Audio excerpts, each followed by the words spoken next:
I was struggling with like a pretty powerful porn addiction. Working in a church, I would watch this shit. I hated myself for it. I felt disgusting because in my mind there was just this thought of like, dude, like you're a disgusting person that works in a church. Mm-hmm. And then even more, I started getting into this work, and deep down inside, I was like, I absolutely can't touch this because I'm part of the problem. Like, right.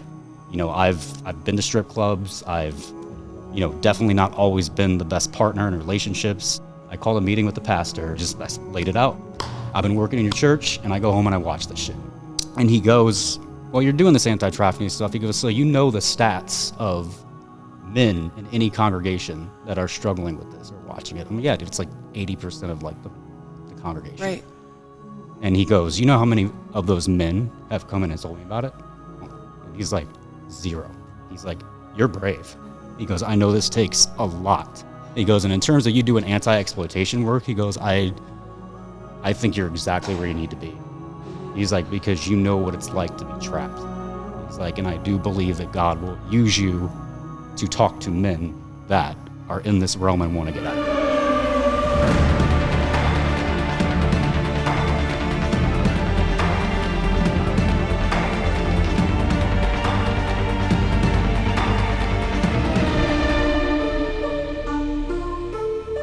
I'm actually really proud of you, Daniel, because we recorded a version of this for 12 a year and a half or so ago. And obviously you and I see each other all the time. So it's kind of funny to welcome you to your own podcast. I'm going to change the camera. I'm being always specific. Where are you going?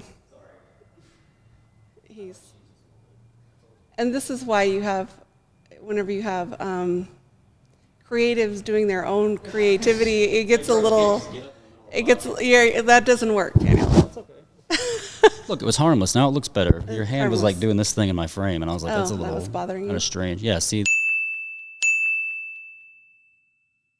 Over the course of the last year and a half, I would say that you have actually really grown a lot. So I have the honor of knowing you very well, and we work together on many, many things. And then we're also friends. I would consider you to be one of my best friends, actually. And so it's always interesting in this sort of dynamic because there's things that I know about you that other people probably don't.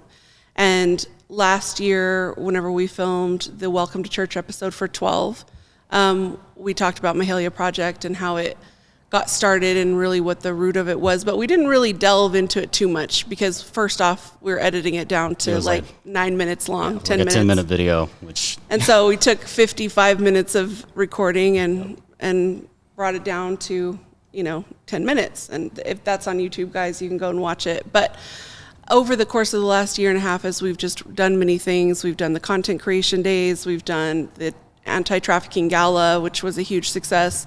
We have started the process of opening a content creation production house, have gone through various personal things.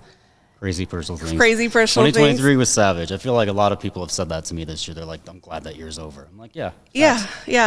I feel like through all of that, though, Mahalia has become a little bit more in focus for you.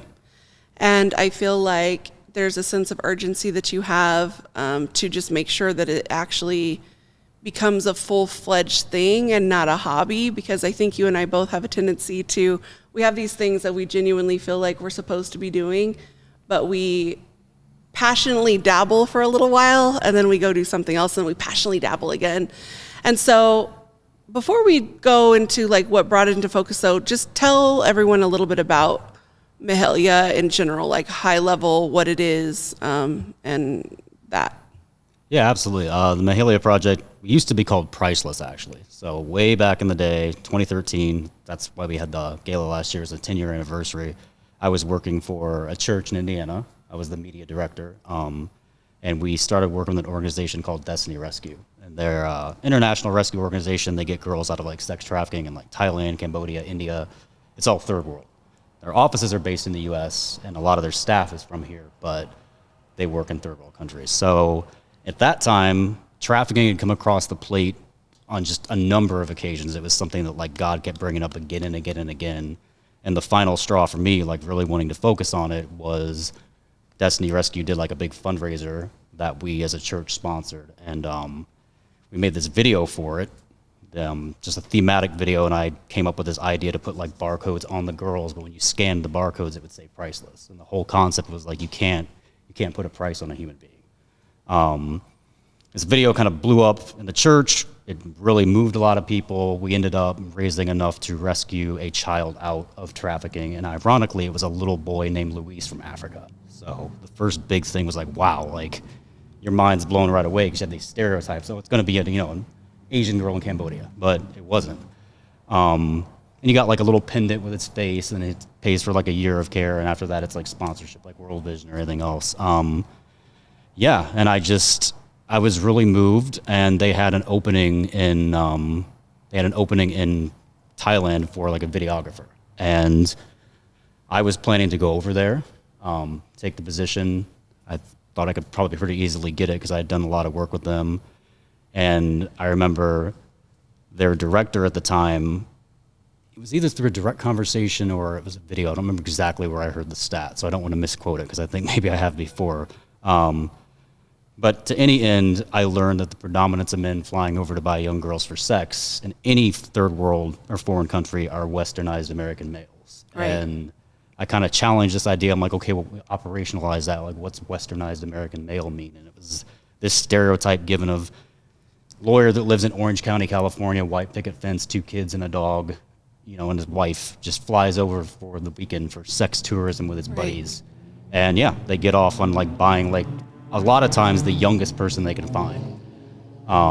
And that can be like 8 years old young. I'm not even talking about like mid-teens, or not that makes it any better, but that's the real reality. Like the perversion and I think the line that it goes down is just mind-blowing to even a lot of people a decade later. So, I mean, I had done missions trips. I had, selfishly kind of wanted to get the hell out of America, but I really got hit with this like emotional pull where God was like, okay, well, why did the men do it though? Right. And for me, that wasn't like a popular conversation. It wasn't a topic you normally heard in like the anti-trafficking realm. It's like, it's always, about the victims, of course. And what really hit me was just like, okay, I guess the thought that was given to me is like, well, this man, when he was 8 years old, didn't plan to do this. Like, right. Nobody like looks at the scope of their life and is like, man, dude, when I'm 45, I'm going to go over and try to buy the youngest girl I can for like disgusting sex acts. Like, right. And so I was just kind of like, all right, how does this, what's the cycle in America? If it's men here and it's in this country, especially in a country that's so praised for like being moral and noble or whatever, the things we say in American culture, oh, it doesn't happen here, we wouldn't be party to that.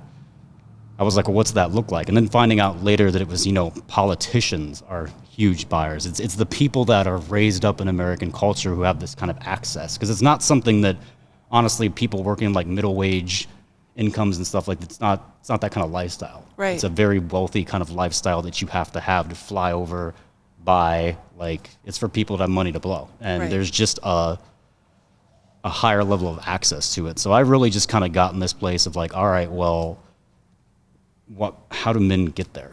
Like, what's the genealogy of it in male culture? And I had studied media and public communication in college. I'd done multiple reports on like gender narratives and music videos. So my whole entire focus, like in college, was basically analyzing the hell out of media and what it was actually saying to like consumers. Whether it was like Dolce & Gabbana ads or it was Lady Gaga music videos, these are all like things I did reports on. But it really got my wheels turning in a way where like, media is a narrative that's created out of lifestyles, and then it goes back into creating lifestyles. It's a circular model. So we create things out of what we've experienced, and then that media circles back and creates new experiences for us by what we see. And I think we've seen that a ton with social media. And my heart was just tugged on in that way. And the other huge side of it is, and this is something that, I used to say a lot more, and I'm grateful to be able to share it again. Like, at that time, working in a church, I was struggling with like a pretty powerful porn addiction. Mm. I would watch this shit. I hated myself for it. I felt disgusting. There were times that I was just ready to quit the job because in my mind there was just this thought of like, dude, like you're a disgusting person that works in a church. Mm-hmm. And then even more, I started getting into this work. And at first, when I first started trafficking, I deep down inside, I was like, I absolutely can't touch this because I'm part of the problem. Like, Right. you know, I've been to strip clubs. I've, you know, definitely not always been the best partner in relationships. Even, you know, in my life recently, like I'm still growing. And there were all these thoughts in my head and the shame that it was just like, dude, like, you're a piece of shit, dude. Like, you know, you're not the guy Yeah. that can handle this. And I'll never forget, I was doing youth ministry at the time. I was running like the soundboard and doing like the camera work for this youth ministry.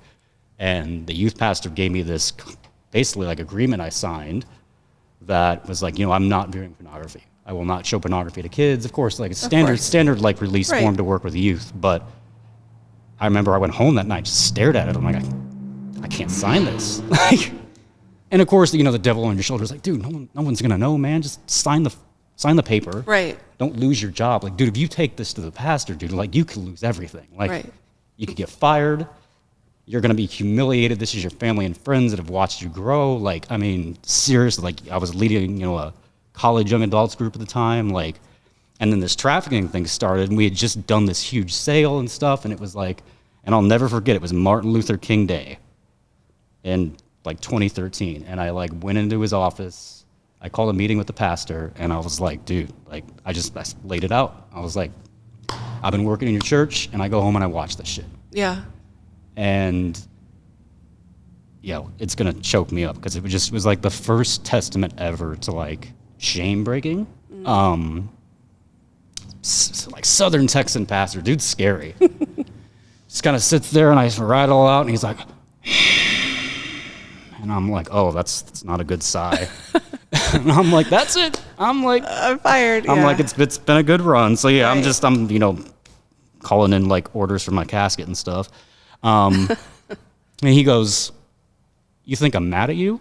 And I'm like, well, you know, Bill, I assume that you're not thrilled. Right. I Right. just came in here and told you I'm doing anti-trafficking work, and I'm in a young adults group and other facets of this church, and I've been your media director for 3 years, and I'm watching pornography. And he goes, well, you're doing this anti-trafficking stuff. He goes, so you know the stats of men in any congregation that are struggling with this or watching it. I'm like, yeah, dude, it's like 80% of like the congregation. Right. And he goes, you know how many of those men have come in and told me about it? And I'm like, no, Bill, I don't. And he's like, 0. He's like, you're brave. He goes, I know this takes a lot. And he's like, I want you in accountability. He goes, you're not fired. He goes, and in terms of you doing anti-exploitation work, he goes, I think you're exactly where you need to be. He's like, because you know what it's like to be trapped. He's like, and I do believe that God will use you to talk to men that are in this realm and want to get out.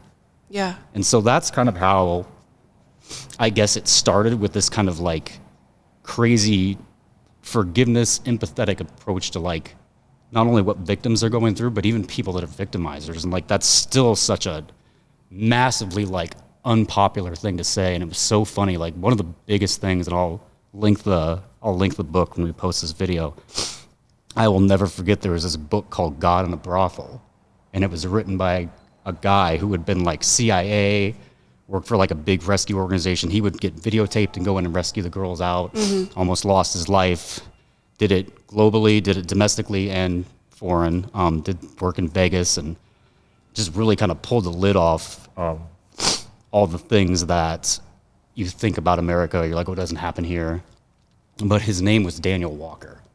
And so I remember I found the book and like my name was on the cover. I'm like, okay, well, that's just too weird.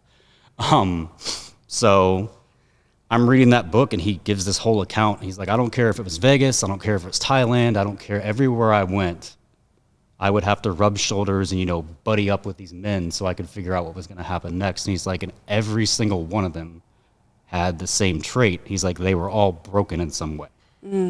They had failed at being a father, being a coach, being, you know, whatever, like being the son. Like there was always some male trait or masculine assignment that they felt like they didn't measure up to. And from his perception, that was their release. That's how they, it was something they could control. It was something that filled a void that had not been taken care of. And it's pretty wild even now to think about looking at these issues and trying to be empathetic about it, but it just comes down to almost, at this point in my life, just a real operational way. It's like, dude, you can't kill the sickness by going after the symptoms. Like, if you're not going to heal the men, then you can't ever really set the women free. Yeah. And we used to have this quote, like, if we want to heal our women, we must also heal our men. And that was kind of how Priceless started. That was the heart behind it.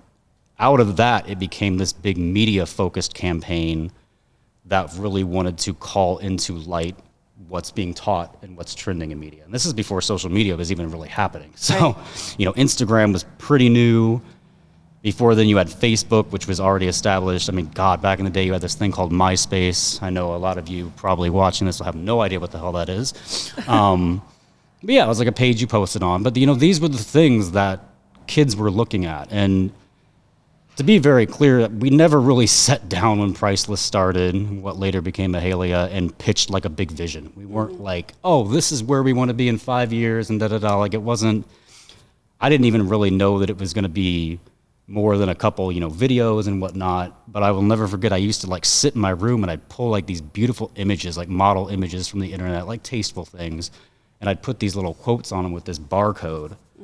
And I started showing them to people, and people were like, do you need to shoot campaigns like this? Like, this is insane. Like, it's beautiful to a degree. It's sensual. It captures people's eyes, but it's edifying. And it's like, the fact that you can take that and blend it together, it's like, this could be something. So within a year, we were sent on a documentary to Kenya, Africa, to document a village of women being trafficked there. I worked with an attorney who was like one of the top 99 foreign policy leaders for anti-trafficking in DC. Like, this just started opening doors. And I would reach out to brands and models for collaborations, just for thematic photo shoots. Back then, it was just stuff we posted on social and just made videos and made little trailers. I was just really honestly doing it to express and kind of help myself heal as well. And it was just insane, the number of people that these were people that you would have to get like major contracts with normally. You'd have to like send them money, or, people that were not just in normal reach. And they would hear about it and they would be like, I absolutely want to do this. Right. I mean, it was really able to break through just a lot of like the social molds of like, well, that person wouldn't have access to, a photographer from Fort Wayne, Indiana. Like, nobody, I didn't have a port. I wasn't established. Suddenly I'm, shooting with people in LA and Vegas, like people that I just like from totally different walks of life. And so for the longest time, it was just kind of like a media campaign. I mean, we would go to different cities. I've lived in multiple cities in the country, and we just shot these empowerment things. It wasn't really until I got to Phoenix in 2018, and through the church I was working for, really got a lot of super passionate media volunteers involved. And we started being much more intentional about really pushing like interviews and just features and things that were really getting into like, okay, how do we redefine the media culture? Yeah. And then in the last couple of years, it's merged into events.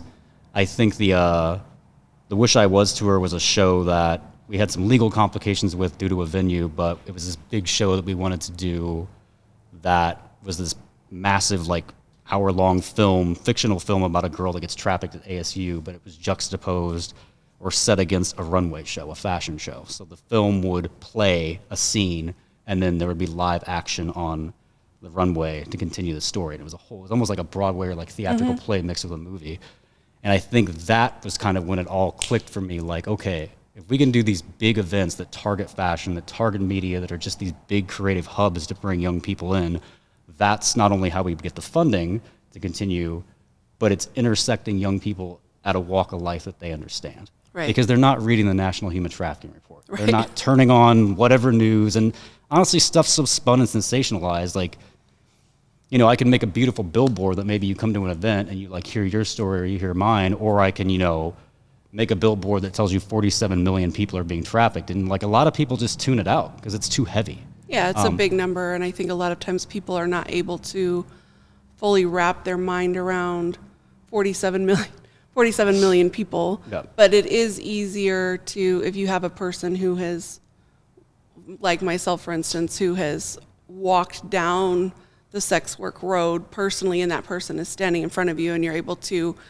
touch them and feel them and hear their story. And like at the gala event that we did in August, I mean, my parents were there, my children were there. So then whenever you start talking about this is what happened to this person, and you see not only the individual that it happened to, but you see the other lives that their life is touching, it becomes much more real. So I think you're absolutely right with that. Speak to me a little bit about you, and I know that for a lot of people this is a very controversial thing to discuss, but let's go back and revisit the concept that if you want to rescue women, you have to rescue men first. So if you want to rescue the young women and young girls and boys that are being exploited by grown men all over the world, you have to actively and purposefully and intentionally go after the wounds that are in the men.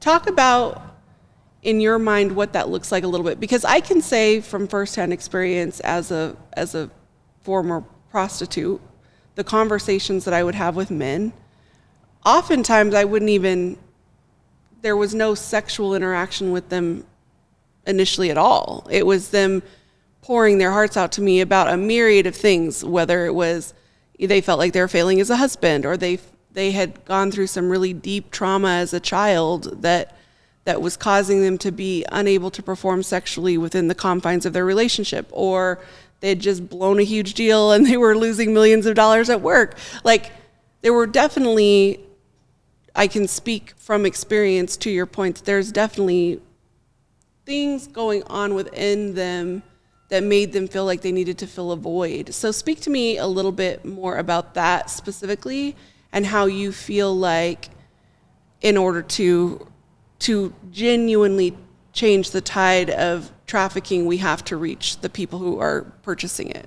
Yeah, absolutely. And I mean, I don't think it's always like that has to be done first. I think this gets confused a lot because when you hear anti-trafficking, we've had this for years, people assume it's rescue or like legislative. It's always one of those two things. Like, you're writing laws and harsher penalties for people who do it, which is awesome, and then rescue work, which is the other side. So it's always been a preventative model. My question was like, hey, let's get to the root of why it's happening. And of course, I mean, we understand this in modern business, like supply and demand. Like, I saw something the other day about Blockbuster Video. It's gone because no one uses VHS tapes anymore, and it killed a business. So it's the same thing with trafficking. Like, if men didn't want to buy, then this would not exist. Porn would not have a market if people weren't watching porn. And I think that in a lot of ways, and a lot of things just in general, trying to stop things, we try to approach it from the back end of like, okay, well, let's cut it off here or cut the supply here. But the deal with trafficking is that as long as there's men that want to buy, and this isn't to belittle or take anything away from the amazing work that rescue organizations do, like, we're extremely grateful for them, but you can rescue 100 girls and then there'll be 100 more as long as there's the need and the desire for people to want to buy. Absolutely. So with men, again, it was just the scientific, it's the actual just business model of how it works. Like, not to sound callous, but we look at it as a business, as a global sex trade. This is like one of the highest. It is the highest. Yeah. I mean, it's insane. So it's like think about illegal arms trade or something. Like, if people didn't want weapons, there would be no illegal arms trade. There'd be no need for it. So it's the same thing with men. It's how do you get in there? How do you stop it even at a young age? I think that's a lot of like what we've tried to do. That's why, like, when young men come to our events and I want to get, personally coaching and training and, making a safe space that young men can come out and talk about it. I think stopping it there and letting it be an open space for men to communicate early on stops them from getting to that intersection, like maybe like with a sex worker years down the road. Well, I had this trauma that I never dealt with. And a lot of that is just honestly working through media and making a culture that generally is acceptable for men to be open up and be emotional, because there's a lot of just, that's not okay. Right. There's no, boys don't cry, like, this tough callous. And that's come just a lot from just generational toxicity of how men are raised. That's pushed a lot in media, like men aren't supposed to feel, they're supposed to be tough. And I don't want to go in a way where I'm, downplaying masculinity. I think there's a warrior type mindset. I think there's a godly kind of leadership in men, and men should be providers and men should be protectors. But there's also this reality that men have deep emotions as well, and men hurt. And there's not as much cultural acceptance of men being able to come out and say, I'm really, really hurt about this. Right. And there's definitely not a lot of cultural acceptance of men saying, I need help. because I think it just we have this mentality like men aren't victims. Like people ask me a lot, like, well, do men get trafficked too? Well, absolutely. Like, but even that you don't hear about as much, and it's not as common as women, of course. But that was kind of the big heart of like, okay, like starting this entire thing. Like that was the original intention. Was like, okay, like let's target this. And what is defining things? It's media. Right. I mean, media is what's. I mean, well, you know, I mean, not to bag on him because I love his music, but I mean, you know, people like Travis Scott or like a lot of hip hop artists, or when I was growing up, it was rock bands. Like there were things, and it's entertainment. And I don't think there's anything wrong with entertainment if we take it as entertainment. But the problem is, especially now with social media and the access that young kids have to this kind of content, it's not just entertainment. Well, we have to really assess as a society the power of media in general. So you and I discuss a lot that what shapes culture? It's music, film, like movies, television shows, fashion. And you can go through history and see how, for instance, a very obvious one is Elvis Presley. When Elvis Presley was at the height of his, career and life, all of the men had this like slicked back gel hair, and they were wearing their shirts unbuttoned down halfway to their chest, and it's because he was cool, his hair was cool, so everyone had that hair. And I mean, we can do that generationally. I mean, whenever I graduated high school in 1998, 1990, early 90s, Kurt Cobain and Nirvana was like a big deal.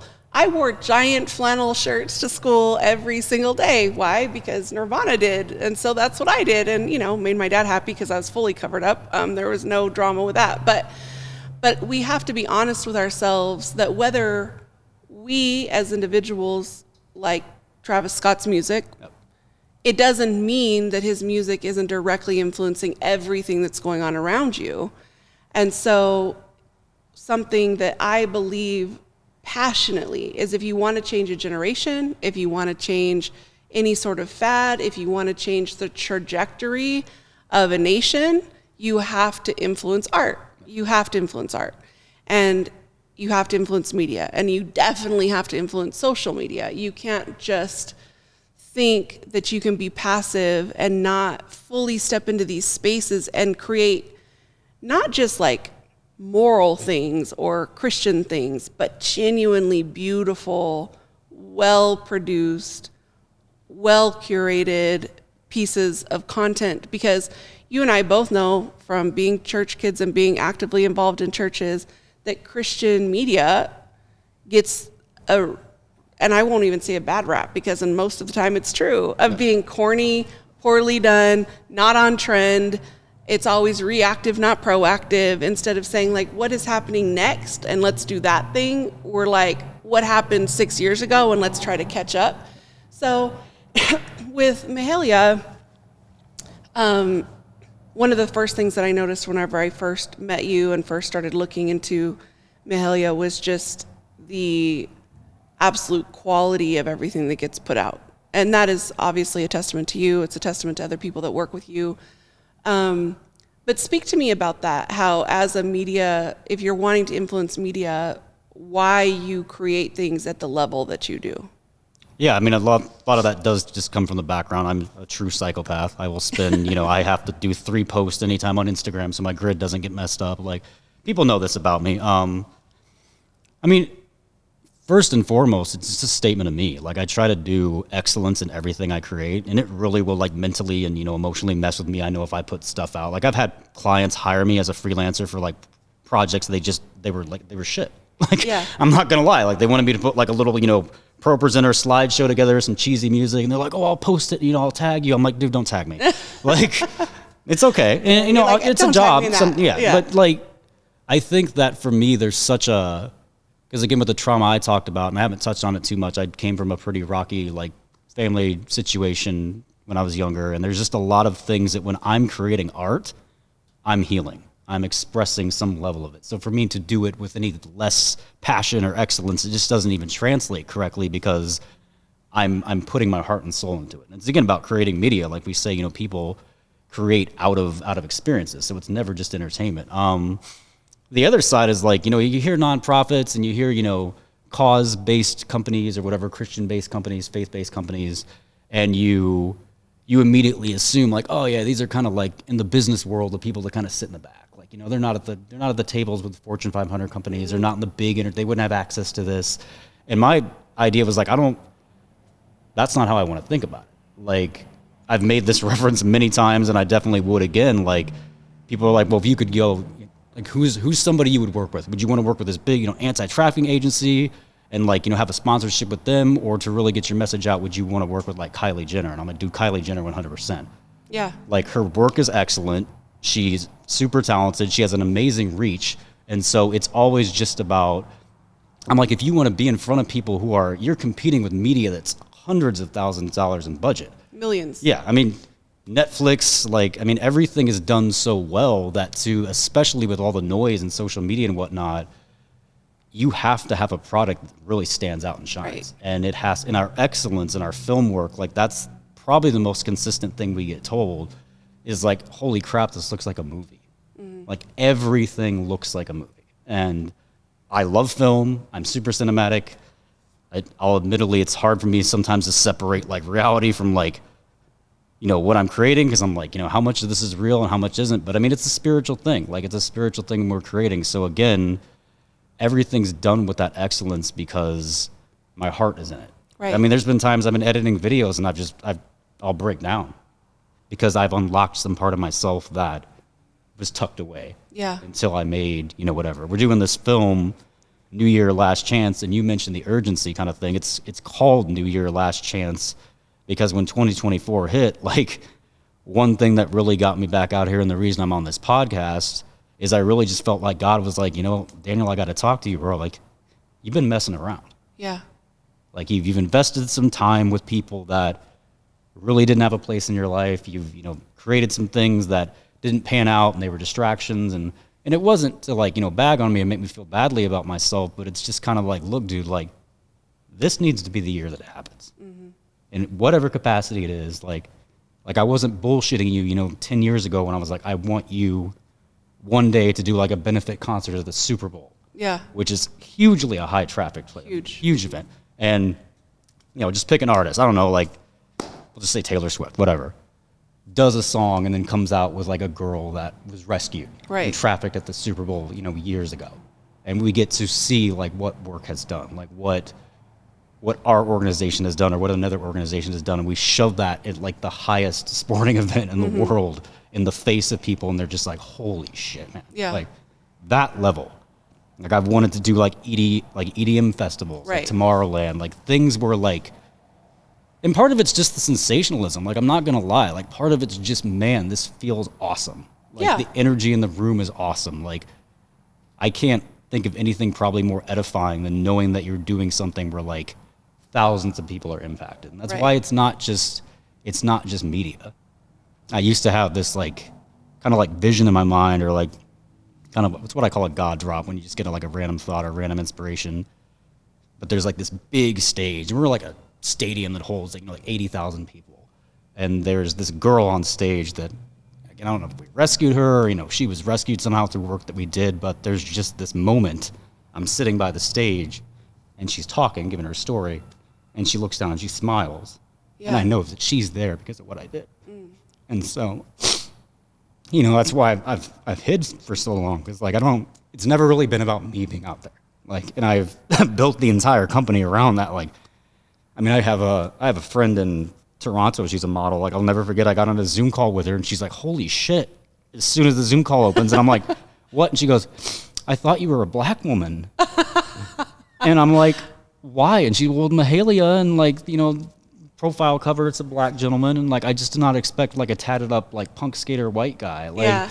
And I mean, and that's really what the film is about, and what this year is about, is like, I'm telling my story through film. Like, yeah, I'm doing podcasts and I want to do more stuff like this, but New Year Last Chance is really me taking the emotional journey that I've been through and turning it into like a short film series. And you have these ridiculously evil villains in it that kind of represent the thoughts in my mind and the way I feel like the enemy has worked to kind of stop what Mahalia is doing. In the film, it's actually like a SWAT team that's sent after me and, kind of like wants to kill me or whatever. And obviously, you know, that's fiction, but it feels like that sometimes. And it's dealing with the spiritual entities and the things that I've had to deal with, and really just overcoming the fear of putting myself out there, and, you know, the shame of like things that I've done. This year has been all about that. So that's why I'm here on the pod, because it's just, people are like, bro, like, you do branding for people professionally, and the thing you always tell them is like, they're not buying your company, they're buying you. Right. And it's like, so when all that like completely, you know, oxymoronic and just against all the grain, it's like, you're nowhere on the Instagram. Like, you'll be at events and people are like, aren't you one of the photographers? And I'm like, yeah, I'm a photographer from Mahalia. And they're like, I mean, we did the content days last year and people were like, I had no idea that you were even there. Yeah. Like, it used to be Mira, who was one of our models, was all over, and they thought Mira was the owner, and then there was other people. Sometimes I think I've had people think it's you. Like, it's just, so all that to say, like, my heart is really in it because I want to impact people through that media in a way that just redefines life. And I can't stress enough, it's not entertainment for me. Like, everything about this is what I want to do with my life. Like, every other form of income would just be a vehicle to make this work. Right. And so, you know, I'm in real estate now, some like investing and whatnot, working with an amazing private equity firm in Mesa called Thrive. Luke Coretti is the founder of that. And he's just, you know, he's a cool younger dude. People don't know I'm 38. Yeah. And they're like, aren't you like 26? Like, Luke's 26. And even like, you know, just hanging out with like a bunch of like guys on a real estate team, and they'll get on and like, I mean, that's one reason he's like, I hired you, dude, because I saw the quality of your work. Like, you kill it. Like, he's like, I can tell like how much you like love this. So even, you know, he thanks me every day. I got an award last week. Like, there's just something so cool about helping people achieve levels of success with media, because, you know, they have their own businesses and media is not their thing. Like, they don't know that stuff. Right. So it's like, just like, I don't know, you know, he's teaching me real estate, but it's like, it's such a rewarding thing. And the other thing is just the team. I mean, we've had an amazing team, and I've had people I've had young men come up to me with tears in their eyes, like, dude, like, I had this one friend, Dario, that I worked with Hillsong. We worked together at Hillsong, and he was like, dude, me and my mom have always had this rocky relationship, and we did this Mahalia shoot, and she pulled me aside, and she was like, I'm proud of you. He's like, my mom has never said she's proud of me for like my media work. And so it's little moments like that, dude. You know, it's just, and I think media is that place, and art's that place where, you know, we just kind of, we're allowed to be who we want to be. Absolutely. And in an artistic standpoint, you can get away with a lot more than just like general conversation. And, you know, I can have people with guns coming after me in a film, and, you know, explain it that way in a way that like it would be harder for me to translate and be like, well, I felt like I'm being chased my whole life by something dark, which I do believe. Yeah. In a lot of ways we've seen that happen, but yeah, that's again, that's why it's a podcast and not a interview. This is what happens, guys. This is what goes on. It's like, oh, let's make a 10-minute interview. No, never. Yeah. Brevity is not a skill of mine. So. Yeah, no, you're doing great. You speak about how artists, yourself, myself, how basically anything that people see that you create comes out of the way that you view the world. And if people go to 12, which is the church that Warren and I launched a couple of years ago, everything on 12 is something that I have either created by myself, as far as visually, not preaching. Warren's a phenomenal preacher and he's on that, but from visually, the pictures and the edits and the coloring and the grime, that's all. I've either done it visually myself, or you and I have done it together, because you and I see the world in very similar, through very similar lenses. Absolutely. And I tell people say, well, you live in Gilbert, which is like suburbia, and you know, looking at you, I would never think that you've lived through the things that you've lived through. But then I look at the things you create, and it's all dark and gritty and grimy, and that's because if you know my story, it's a very dark, gritty, grimy story.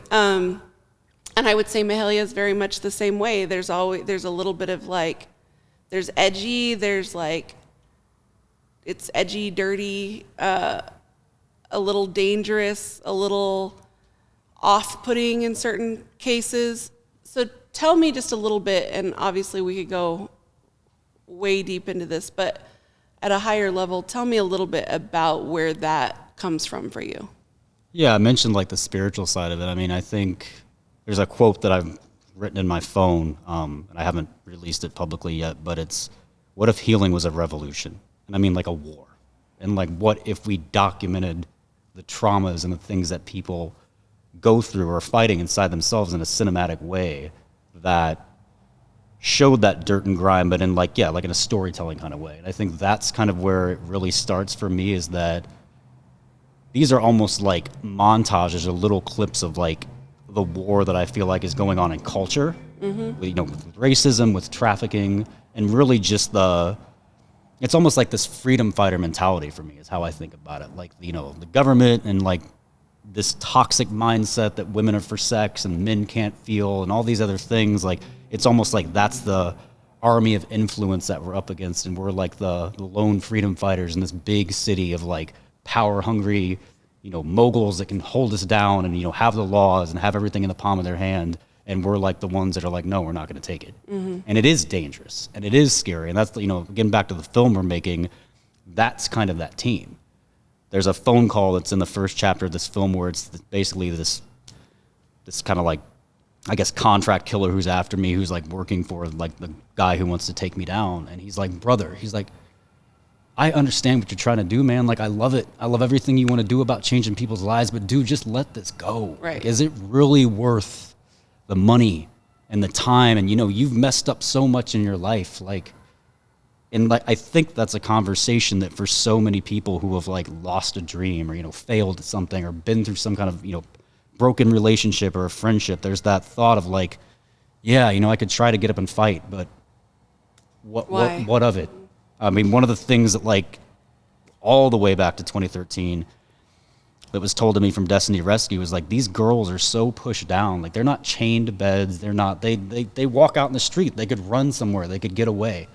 And it was like, the girls I've worked with, dude, they're like, why? Where would I go?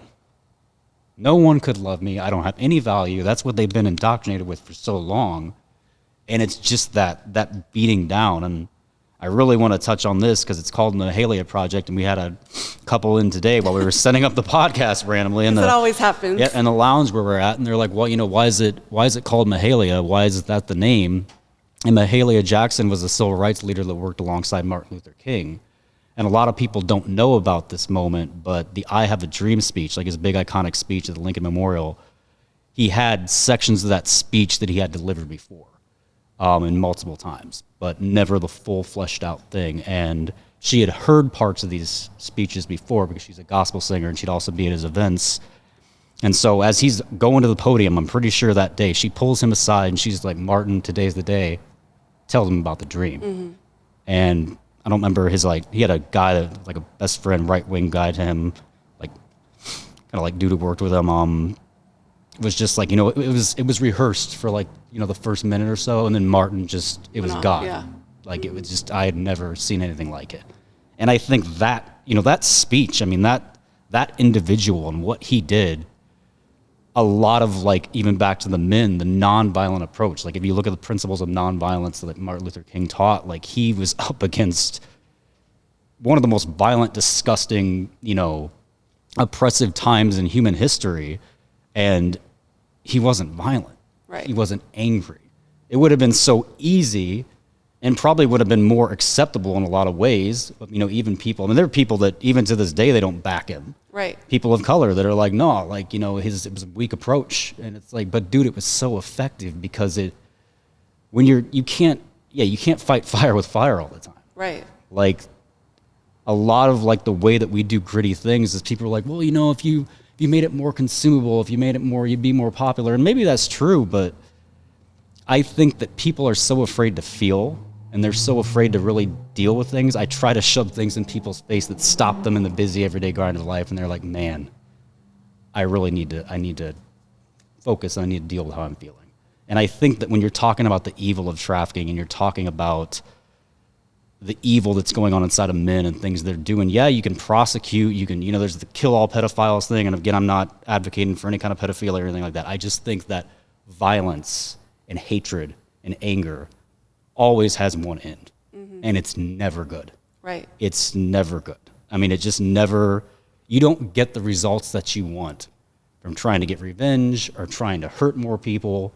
and the things that it does to you. And so, white America in that time, like, his work was so effective because of the way he did it, and because it started to change the hearts of people. Right. And that's, you can change whatever social landscape, media outlet, the money, whatever, but if you can change people's hearts, that shit sticks with people forever. I mean, people break and they're able to really process things. And, one thing that God has really revealed to me a lot, and I think this is one reason it is so dark, it was a challenge question almost a decade ago. It was like, what does every single person have in common, Daniel? I remember I got this on a run when I was in LA, and I was like, every single, you're talking like all 7 point whatever. 2 billion. Yeah. I'm like, well, nothing. I mean, we have lungs and bodily functions, Right. Everybody farts. Yeah. Things like that. Have that Shout out to in my Derek, house, yeah. Gilstrap TV, check him out. God was like, pain. Everyone knows pain. All these things that people do that are often reckless and violent and destructive and just destroy their lives and others comes out of pain. Yeah. He's like, so if you want to build something that, absent the money, absent the funding, absent the media reach, if you want to stop the world in its tracks, then you need to reach out and target their pain. Right. And I'm like, dude, that's so messed up in a lot of ways. Like, people are, I watched the documentary, like the Painkiller, like on the opioid crisis and stuff, and it was like, dude, like their entire marketing strategy was about Exploiting pain. Yeah. getting people free of pain, because everybody wants to move away from pain. Right. And one way you can move away from pain is distraction. Right. Alcohol, sex, drugs, flying, whatever, to Thailand. Or you can get nitty gritty. You can walk in that. In my mind, it's like this big dark city, and there's still this, dark figure there that I haven't dealt with. And you can work it out. And it's not fun. It's not easy, but it's really the only way to ever be free. And so Mahalia has that dark, edgy grime to it, because it's just not, I don't think polished is necessarily always authentic. And I think there's a lot of distraction in culture now. People buy followers, they buy likes. Like, there's such this clout Right. to be, at the top and be seen in a certain way. But I think that with athletes, with entertainers, with pastors, with anybody who's in the limelight, the things that always stick with me are when that person comes out and it's like, dude, I struggle with this. And it gives agency to other people. Like, I think we're all pretty familiar with like how Justin Bieber had a few really rough years of partying and gotten a lot of crazy shit. But I remember his Purpose album came out, and this was, way back. So a lot of younger people probably didn't remember this album. It's the one that has like the Selena Gomez diss song on it. But that whole album was about his pain. Right. And it was so crazy to see this guy that you assume's probably this huge douche, all this money, but just living the iconic lifestyle. He's a good-looking dude. He has all this access. He's super young, and people just assume that's happiness. And Bieber just drops this album. I'm like, no, guys, I got all this shit that I'm dealing with. And that's why, when I say with artists like Travis Scott, who actually is an amazing artist and has had a lot of shit in his life as well, they're creating out of an experience. And that's why they're definitely can't separate artists from their experience. And a lot of times I think people think that if you're a creative that you put that on and then you create something and then you take it off again. And in reality, if you're a creative all the time. And I feel like the most powerful thing that any organization can do is actually to get people to ask questions, because people very rarely are going to respond or retain information that's forced upon them. And so, I have a tattoo on my wrist in Arabic. It says salam. And the reason I have this particular tattoo, is my daughter, in 2008, the Syrian revolution had started. And one of my very best friends on earth is Syrian. His family's from Syria. And my daughter was obsessed with she hated what was going on in Syria. She was obsessed with watching the BBC at 8 years old, had seen something about this little kid who had been orphaned completely and was living in a camp in Turkey by themselves, same age as her. And she's like, Mom, we have got to tell everyone about the Syrian revolution. Like, this is not okay. And I said, Anna, here's the deal. I love your heart. I love your passion. Like, I love that you want people to understand what's happening to these other people. But I can't just walk around beating people over the head with the Syrian revolution. Like, it's just not, people are going to be like, what are you talking about? Like, I don't want to. And I said, so if you come up with a way for people to talk to me that I can then segue into the Syrian revolution, I will do it. And I had studied Arabic in college. And she came, she's like, okay, I'm going to think about it. And she leaves, and her little 8-year-old self comes back and says, I have an idea. Why don't you put the word peace in Arabic as a tattoo, because I have lots of tattoos, as a tattoo. And she's like, then people always ask you what it says, and then you'll be able to tell people about the Syrian Revolution. So me and my 8-year-old marched our behinds to the tattoo parlor, and I have the Syrian Revolution tattoo. And what's funny is, at the time I was working with DJs, and there was a DJ out of LA that played at these huge EDM shows all over the world, and he liked the story so much, he tattooed the exact same tattoo across his whole chest, like huge, and then started telling people about the Syrian Revolution. I share that story because I feel like the content that Mahalia puts out, or the content that 12 puts out, visually, in a world of stats, right, where you see 47 million people globally are trafficked. Only 1% of people get out of sex trafficking alive. 1 in 100 are saved. Yeah. Globally. These numbers don't spark questions. In fact, they spark, and I'm not saying that people should stop putting the numbers out there. No, they need to be out there. But if I see something like your shirt, for instance, which for people who can't see it, I don't know if you can see it, like, yeah, you can see it right it's there. a girl, she's got duct tape over her mouth. This is going to spark a question. Like, I got stared at. I was walking through Sky Harbor. I mean, she didn't ask a question, but I mean, I saw a woman just like stare me up and down. She's like, "What the hell?" Right, it's happening. And so some people could, people who don't understand the big picture vision or the power of media could be like, "That is the weirdest shirt. Like, why would you wear that shirt?" Yeah, you're just commonly. I've thought that too. It's like, okay, it's a little crazy. People think it's odd, but the flip side is, I guarantee you that if somebody's like, hey, dude, what the heck's up with your shirt? Yep. Like, hey, I work in anti-trafficking. Yep. This represents XYZ. Did you know that only 1% of people who are trafficked get out alive globally? No, I didn't. But the difference is that instead of seeing 1% on a billboard that isn't going to stick with them, they're going to be like, dude, I saw this guy in the airport. He had a shirt on that had a girl with duct tape. Did you know that 1% of people, that's how many people? And that is the power of media. It's also just the personal interaction. Like 100%. It's you can see stats, you can, intake media, but when you have a conversation in a tangible, relationship with someone, even if it's just for a second, that psychologically sticks in the brain more. And if somebody doesn't have the personal interaction, but they happen upon Mahalia on Instagram, for instance, and they see a snippet of like the short film, the chapters of the short film, that resonates with people, or you see the further down on your feed, you have the guy that's holding the camera. I think it's like media lies, but camera doesn't, or something like that. This guy is like... Media will lie, the camera does not. Right. Yeah. Which was an actual protest sign we had when we were marching the protest, like the George Floyd. Right. These are the kinds of things, though, that in the sea of social media, somebody's like, what the heck is this? Yep. And then they'll read the caption, and then they become educated. So with that in mind, what are you working on now?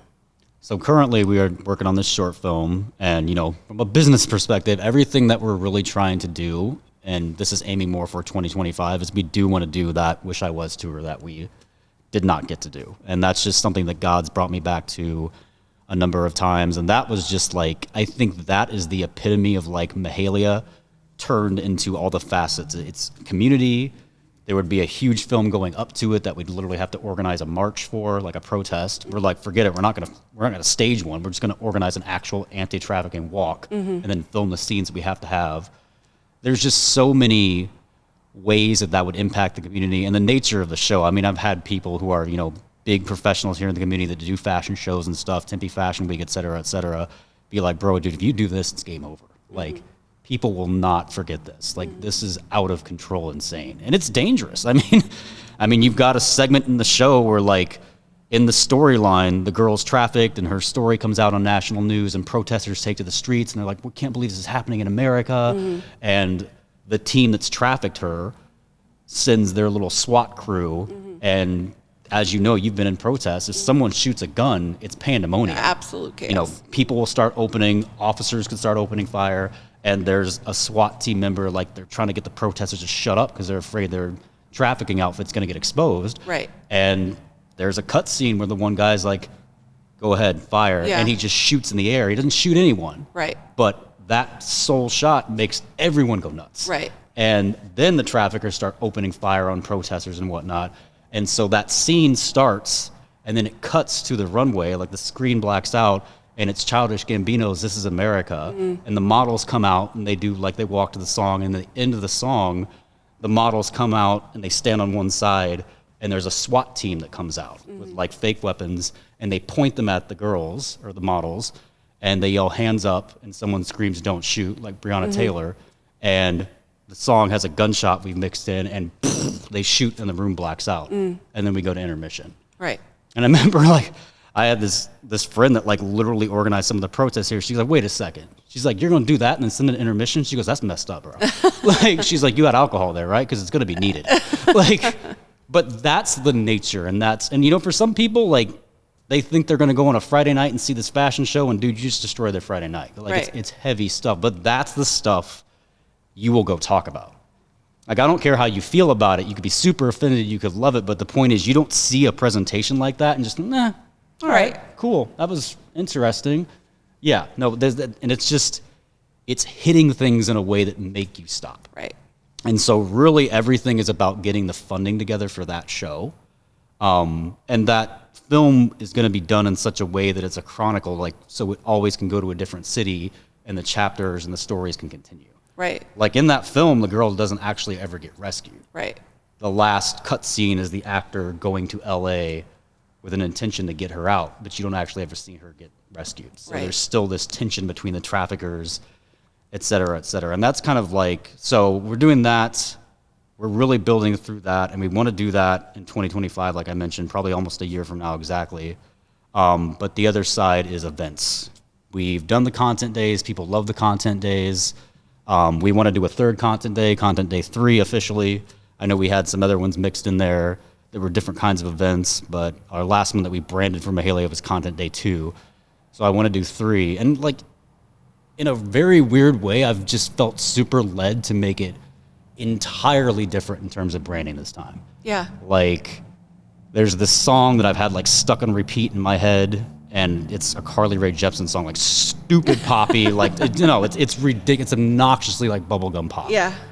But the concept I got was, like, you know, trailer-wise, like, we're shooting in a studio and the lights get cut off and I get a phone call and it's that same kind of SWAT team character. He's like, hey, bro, how you gonna do your content day now? We cut the power off. Good luck. Yeah. And one of the models kind of comes up and she goes, I got a different idea. Let's try this. And then the door flies open like we had in the alley. Right. And they hop in, like, this pink convertible. Right. And this freaking song starts. And the whole entire thing is, like, I mean, it's, like, really edgy in a way where it's, like, people in bulletproof vests but riding around in, like, a pink convertible. Right. Like, stupid, like, Party in the USA kind of vibes. Right. But the intention of that is we would need, like, 30 to 50 models to pull this off. So there's a big community hit right there. There's tons of content. It's going to get buzz. We can invite a bunch of creators out. And then that's just for the promo because you've already right. locked pretty much all those people probably into attending the actual event. Right. And then we've talked about Cambria. We've talked about Moxie. Wherever we'd actually want to have the event, I'd want to film part of the promo. Right. So it's like, it's kind of all this, like, kill 2 or 3 birds with one stone kind of thing right now. It's like, okay, how, you know, what can be generated for income? What's going to make a big social impact? And again, with excellence in a way that, like, in the sea of events that's happening, how do you do something that's like, man, this is cool, entirely different. Right. So also, I will say, because Mahalia and 12 partner all the time. I mean, we just go together. Something that I feel like is often lost is the power of community. And if you genuinely want to impact, it's the whole rock in a pond kind of thing. You can throw one rock in the pond, which is cool, Yep. or you can take a handful of gravel and throw it in the pond, and then you have all of the ripples from all of the little things, and it's not so much about highlighting Mahalia or highlighting 12. It's like, hey, you super dope models, and you really cool photographers, and you DJs, and you know what I mean? Like, let's all gather together to do something that positively impacts the city, ultimately the interwebs, and then each other, you know, and formulate this community that I believe that Phoenix is slowly, through things like this, building just this really dope creative foundation that isn't expected here. People don't think Phoenix, Arizona, and think like really great cinematography and high fashion. Like, that's not what comes to mind when people think about Phoenix. And so the fact that that is something that's moving forward, I think is really great. Obviously, you and I could talk and talk and talk. No, we could be here all night. We could 24-hour live. Yeah, 24-hour live feed. What is, if people didn't listen to anything else but just this that you want to share right now, like, what's the one thing that you would want people to take away from this podcast episode? Just one thing. Embrace the process of like dream building. Like, you know, we just mentioned Phoenix being like a big hub. I think there's so many people here that have passions and have talents and work 9 to 5s that they don't enjoy. And you can get really hung up on that, like, well, it's too hard, or I don't have a big enough following, or like, so I mean, this year's kind of just like, dude, the hell with the excuses. Like, even right now, it's like, just put something out there, like, right. Take the first step. Even this, like, you know, we talked about edginess, guys. Like, this is a little clean for me. Like, a burning car in the background would have been nice. Like, I'm just kidding. No, he's not. No, I'm not.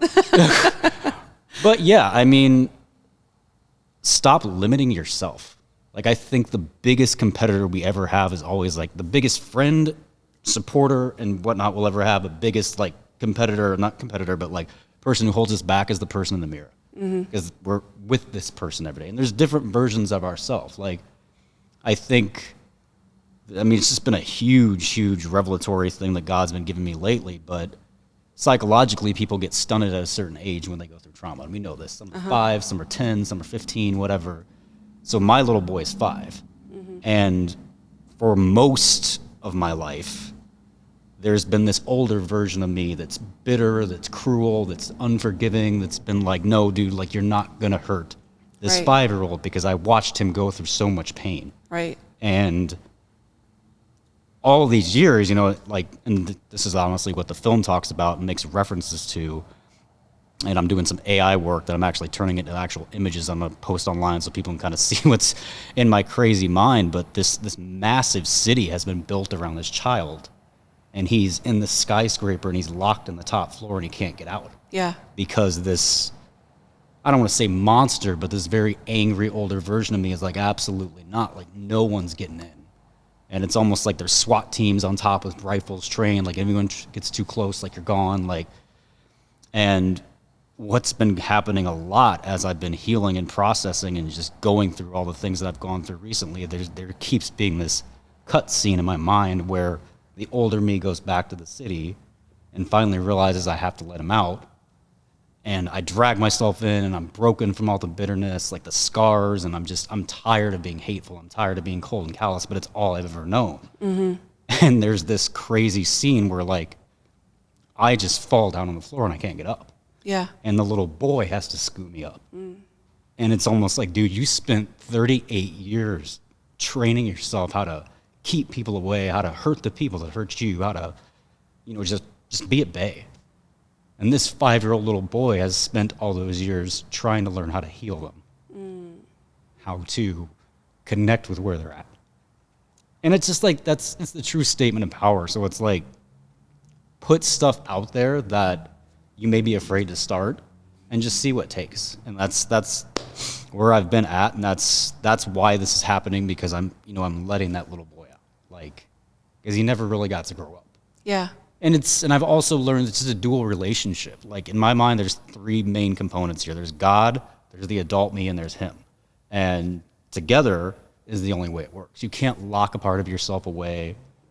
You can't stay in conflict with yourself all the time. Like, oh, it's not going to be good enough. It's not going to be good enough. Like, just take massive action. I had a boss that used to say that, like, massive imperfect action.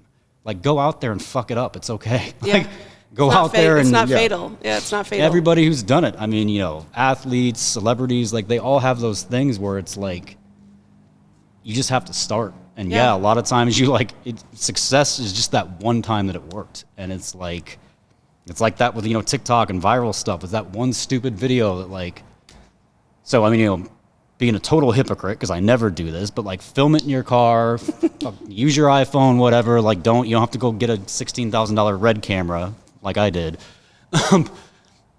It's just, which we're not even I know, we're not even using it. We are actually using the cameras that we financed. Yes, praise God. yes. But yeah, it's like, dude, just start.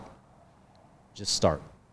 And whatever that looks like for you, and do it authentically for you. Don't do it for the views. Don't do it for, like, oh God, this is trending. Like, if it's in your heart and it's your passion, put it out there. And it is slow growth. It's really slow growth. I mean, it's been slow growth with Mahalia because a lot of our stuff's so damn abstract. People are like, well, I don't know what's going on here. Right. But it's because I'm abstract. Right. So yeah, that's what I would say is just start telling your story in whatever capacity you're willing to tell it and you're ready to tell it, and be okay with that. And whether it's 1 or 1 million people, like, it's going to impact somebody. Absolutely.